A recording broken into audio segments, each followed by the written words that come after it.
Ako lang sa inyo no, yung mga reason kung bakit namamatay ang makina pag nagda-drive ng manual transmission.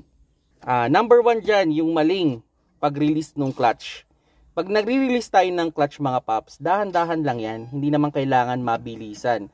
Then pag alam ninyong mamamatay yung makina ninyo, press nyo lang yung clutch. Hindi na yan mamamatay. Okay?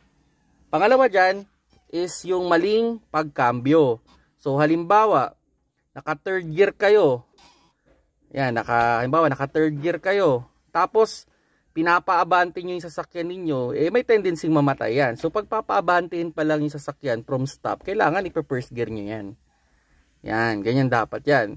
Kumbaga, yung speed ng sasakyan na natin dapat match dun sa cambio na ipapasok natin. Pangalawa dyan is yung nakakambyo kayo, halimbawa naka-segunda kayo, tapos titigil kayo, hindi nyo pinagsasabay yung preno tsaka yung clutch. So mag-o-off talaga yung inyong makina niyan.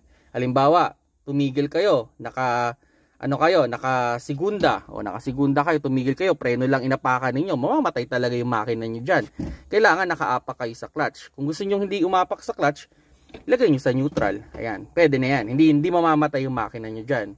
So yun mga paps no, yung mga idea kung bakit namamatay yung makina natin pag nagda-drive tayo ng manual transmission. Practice lang yan.